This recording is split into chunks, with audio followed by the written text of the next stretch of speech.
Has sintonizado El Gato Narrador, historias dramáticas para humanos. Hoy leeremos. Descubrí que fui estafado por mi propio hermano. Usó mi confianza y mi dinero para casarse con mi peor enemiga. No sé muy bien por qué estoy escribiendo esto. Supongo que una parte de mí necesita que alguien más sepa que esto pasó, que no me lo imaginé, que el monstruo que yo creía mi héroe existe de verdad. Todo empezó con un sueño, como suelen empezar las peores pesadillas. Y ese sueño tenía un precio, $50,000. Todos los ahorros de mi vida. Para entender por qué hice una locura semejante, tienen que entender mi vida en ese momento. Cada mañana, el despertador era una sentencia. Iba a un trabajo que odiaba con cada fibra de mi ser, en una oficina gris donde la única fuente de color era la ira en el rostro de mi jefa, Verónica. Ella era una de esas personas que no caminan sino que depredan. Disfrutaba la humillación pública, los comentarios pasivo-agresivos en copia a toda la empresa, y tenía un talento especial para anular cualquier atisbo de logro personal.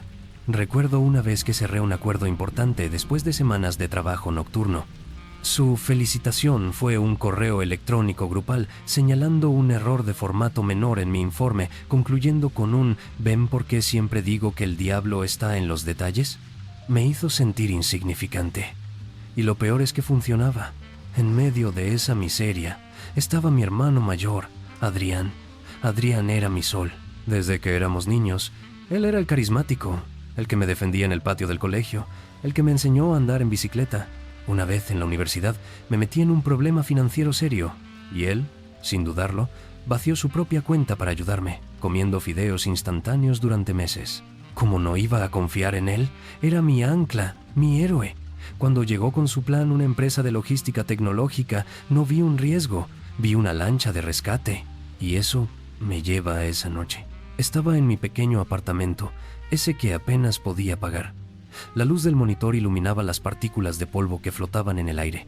En la pantalla, la página de mi banco online. $50,000. Escrito así, con todas sus letras, parece aún más dinero. Era el sudor de 8 años de trabajo bajo el yugo de Verónica, de aguantar humillaciones, de jornadas dobles y de decirle no a todo lo que se parecía a vivir. Dudé, lo admito. Mis dedos flotaron sobre el ratón. Era un precipicio. Mi móvil vibró sobre la mesa. Era él. Listo, hermanito. Hoy empieza todo. Leí el mensaje y una sonrisa, una de verdad, se dibujó en mi cara por primera vez en meses. Le saqué una foto a la pantalla y se la envié. Segundos después pulsé el botón. Un pequeño círculo giró durante un instante eterno y luego apareció la palabra que selló mi destino. Confirmado. Hecho. El sueño empieza ahora. Le escribí, sintiendo un alivio que casi me quiebra. La respuesta de Adrián fue instantánea. No te arrepentirás, hermanito. Esto es por nosotros. ¿Por nosotros? Repetí en voz baja, mirando por la ventana las luces de una ciudad que por fin sentía que podía conquistar. Adrián iba a ser mi socio, mi salvador. Le di mi pasado para que construyera nuestro futuro. Y yo le creí. Claro que le creí. Era mi hermano. Las primeras 2 semanas fueron pura euforia. Cada mañana me despertaba sintiendo el peso de la rutina levantarse de mis hombros. Redacté mi carta de renuncia mentalmente 1000 veces, saboreando cada palabra. Pero la página en blanco de mi futuro empezó a arrugarse muy pronto. Intenté llamar a Adrián para saber cómo iba el papeleo del negocio. Pero la llamada se fue directa a un buzón de voz que, extrañamente, estaba lleno. Qué raro, pensé. Le envié un mensaje. Por primera vez en nuestra vida, las 2 palomitas azules no aparecieron al instante. Pasaron horas. Sobre la mesa de centro, un sobre con el logo de la inmobiliaria captó mi atención. Lo abrí. Un aviso en letras rojas y urgentes. Pago de alquiler atrasado. Sentí un pinchazo helado en el estómago.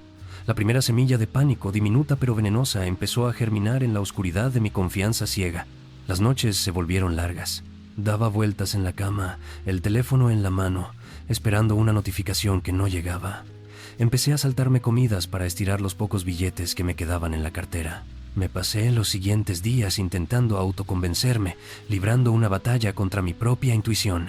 Está hasta arriba de trabajo, me decía. Lanzar un negocio es una locura. Respiraba hondo. me forzaba a la calma, decidía darle espacio.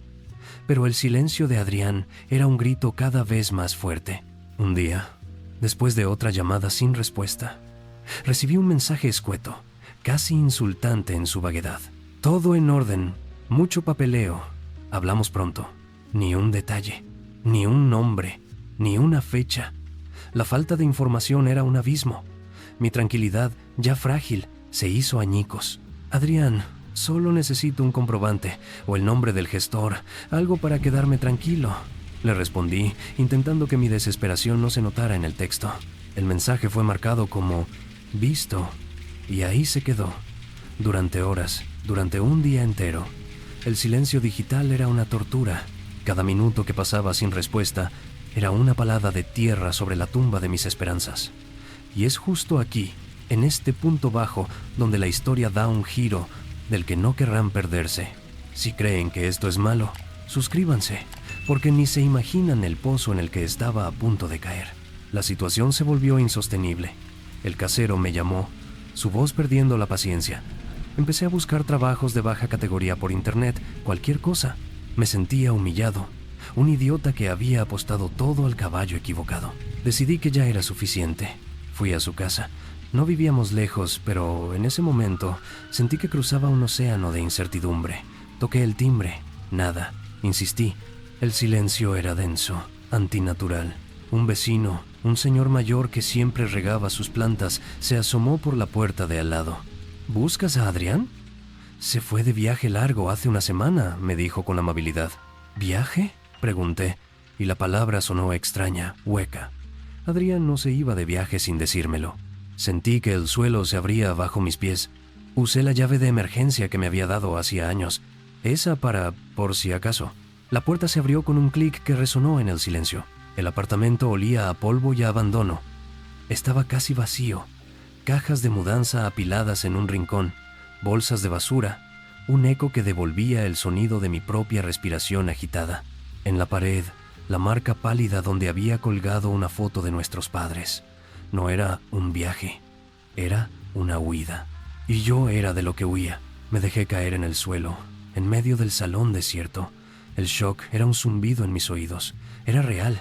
Me había abandonado, me había robado. La palabra hermano se convirtió en ceniza en mi boca. Por puro instinto empecé a rebuscar entre la basura sin saber qué buscaba. Quizás una nota, una explicación, algo. Y lo encontré. No era una nota. Era un recibo arrugado de una floristería de lujo. Les Fleurs Sauvages. El nombre me pareció una burla.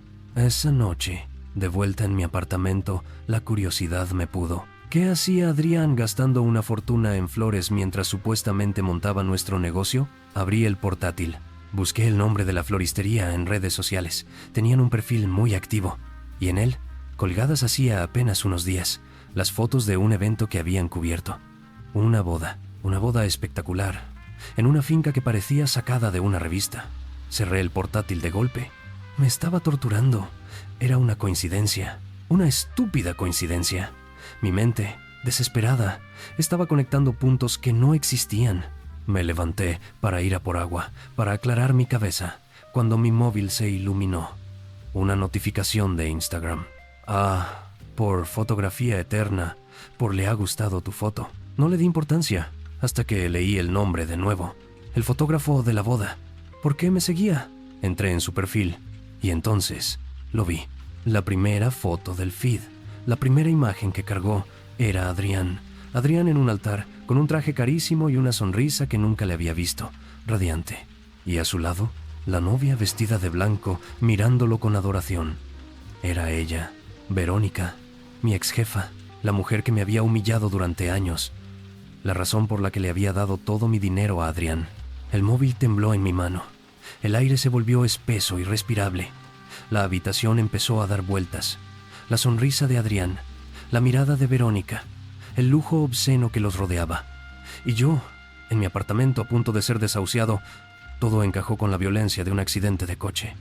No hubo un mal negocio, no hubo un fracaso, hubo un plan, una estafa.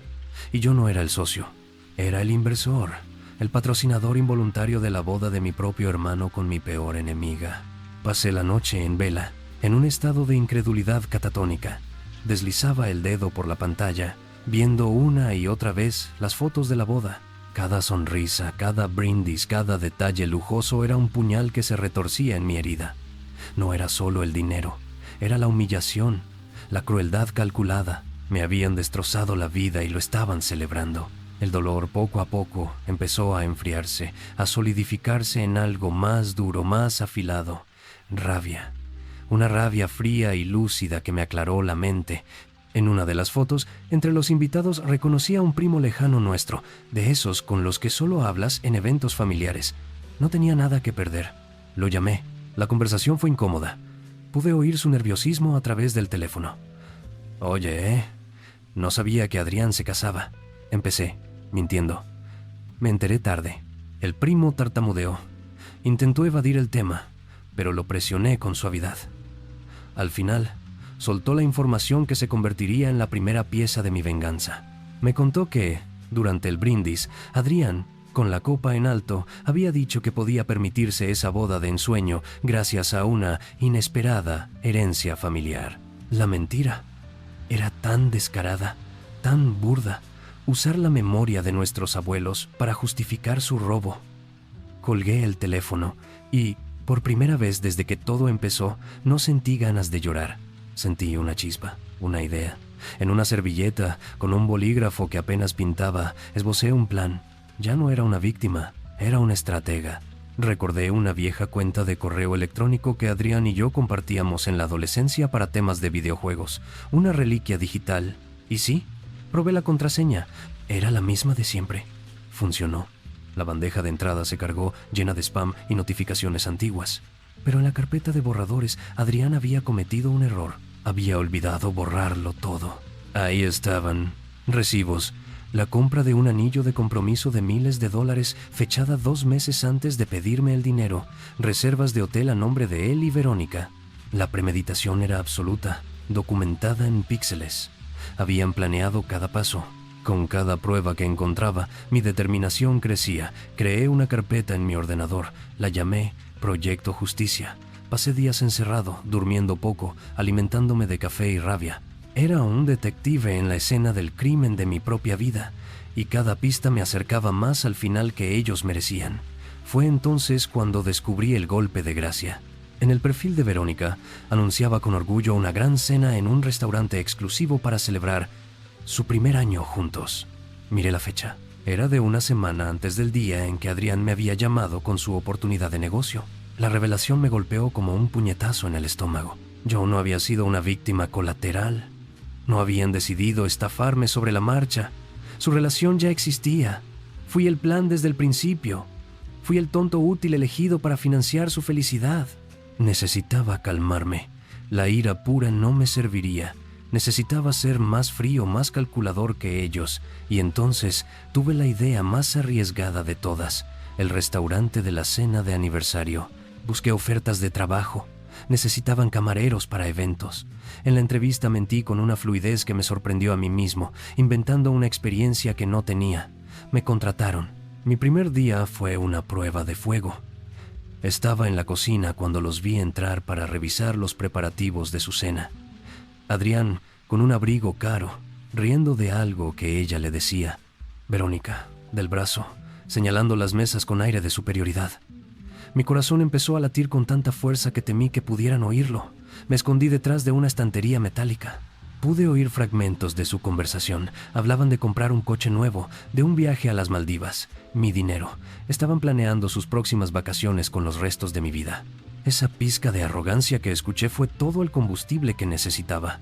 Terminé mi turno agotado, pero mi tapadera estaba intacta. Esa noche no dormí. Repasé el plano del restaurante una y otra vez. Preparé mi equipo. Un pequeño proyector portátil, no más grande que mi mano, y un pendrive. En ese pequeño trozo de plástico estaba la verdad. Extractos bancarios, mensajes, la mentira de la herencia grabada de la llamada con mi primo. Todo estaba listo. La noche de la cena llegó. El aire en el restaurante era denso con el perfume del dinero y la arrogancia. Vestido con el uniforme de camarero, vi entrar a los invitados. No eran solo amigos, eran los padres de Verónica, empresarios de gesto adusto, Eran sus socios, hombres y mujeres, con trajes que costaban más de lo que yo ganaba en un año. Las apuestas, de repente, eran mucho más altas. Esto ya no era solo por mí. Serví bebidas con la cabeza gacha, evitando la mirada de Adrián, que pasó a mi lado sin reconocerme. Mi corazón era un tambor constante contra mis costillas. Esperé. Cada minuto era una hora, hasta que llegó el momento. El brindis. Adrián se levantó, radiante, con una copa de champán en la mano. La sala quedó en silencio. Sonrió a Verónica, una sonrisa que yo sabía que era una mentira pagada con mi vida. Brindo por el año más feliz de mi vida. Empezó, con su voz de barítono que siempre había sonado tan convincente. Posible, gracias a la suerte y al destino, fue mi señal. Con un movimiento rápido, me acerqué al cuadro de luces de servicio y bajé el interruptor principal del salón. La oscuridad fue total y abrupta. Hubo un grito ahogado, murmullos de confusión. Durante un segundo, solo se oyó el silencio. Entonces, un haz de luz cortó la negrura. El proyector que había escondido se encendió, iluminando una pared blanca junto a su mesa. La primera imagen que apareció fue la captura de pantalla de la transferencia bancaria. Mis $50,000, de mi cuenta a la suya. La cifra, clara y nítida, flotaba en la oscuridad. El murmullo se convirtió en un jadeo colectivo. Adrián estaba congelado, una silueta en la penumbra. Desde mi rincón, vi las caras de incredulidad, los ojos fijos en la pared. Proyecté la siguiente imagen. Nuestra conversación por mensajes, sus promesas del negocio. Luego, el recibo del anillo de compromiso, fechado antes de que me pidiera el dinero. Y para el final, el audio. La voz de nuestro primo resonó en la sala, clara y temblorosa, contando la historia de la inesperada herencia familiar. La voz grabada de Adrián mintiendo en su propia boda rebotó en las paredes del lujoso restaurante. Vi a Verónica girarse lentamente hacia Adrián. Su mirada no era de decepción, era de puro odio. Encendí las luces. El silencio que cayó fue más pesado que la oscuridad. Todos los ojos estaban sobre Adrián y Verónica. Luego se desviaron hacia mí, que estaba de pie en medio de la sala. Me quité lentamente el delantal de camarero y lo dejé caer al suelo. Caminé hacia su mesa, sintiendo cada mirada como un foco. Mis ojos se encontraron con los de Adrián. En ellos vi pánico, humillación y por un instante, la sombra del hermano que una vez conocí. No grité, no le insulté. Con la voz más calmada que he tenido en mi vida, lo miré y dije: «Feliz aniversario, hermano. Espero que el precio haya valido la pena». Me di la vuelta, y mientras caminaba hacia la salida, el caos estalló a mis espaldas. Gritos, acusaciones, el sonido de una copa rompiéndose. No miré atrás. Salí a la noche fría, sintiendo el aire helado en mi cara, y por primera vez en meses respiré hondo. Han pasado varias semanas desde entonces. No sé mucho de lo que pasó después, y no quiero saberlo. No he vuelto a ver a Adrián. Ayer recibí un mensaje de un número desconocido. Era una sola palabra: gracias. Supuse que era de Verónica. Borré el mensaje sin responder. No recuperé el dinero, pero esta mañana, mientras caminaba por la ciudad al amanecer, vi mi reflejo en un escaparate. Ya no veía a la víctima ni al vengador. Vi a alguien que había sobrevivido. Alguien que había tocado fondo y había decidido no ahogarse. No sé qué me depara el futuro, pero por primera vez en mucho tiempo no me da miedo. Estoy empezando de cero, pero al menos este cero es mío. No tiene deudas, no tiene mentiras, estoy libre. Y por ahora, eso es más que suficiente. La condición humana. Un espectáculo tan predecible y, sin embargo, inagotable en su capacidad para el drama. Observen el patrón. Una criatura confía, otra traiciona. La víctima, consumida por un veneno que ella misma destila, lo rebautiza como justicia. Se embarca en una elaborada producción teatral. No para recuperar lo perdido, eso es secundario, una mera formalidad, sino para obligar al traidor a mirarse en el espejo que ella le sostiene.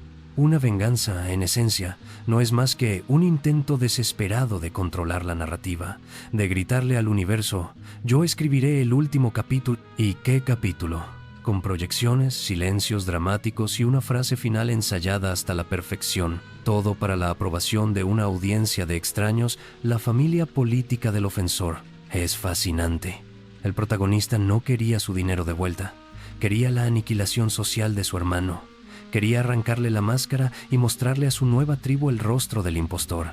Un acto de destrucción que, curiosamente, se disfraza de acto de liberación personal. La catarsis, qué concepto tan convenientemente egoísta. Al final, uno se queda con el eco de las ruinas, 2 vidas destrozadas por la codicia y la mentira, y una tercera que debe convencerse de que la paz obtenida a través de la demolición es, de alguna manera, paz verdadera. Se nos dice que el protagonista es libre, ¿pero libre de qué? ¿Del recuerdo de la traición? Lo dudo. ¿Del dolor de la pérdida? Improbable. Quizás solo está libre de la obsesión de la venganza, habiendo cambiado una jaula por otra un poco más espaciosa. Así que díganme ustedes, criaturas de efímeras pasiones, ¿qué es más patético? ¿El que traiciona por una felicidad hueca? ¿O el que inmola su propia alma en el altar de la revancha solo para poder caminar con la frente en alto entre los escombros?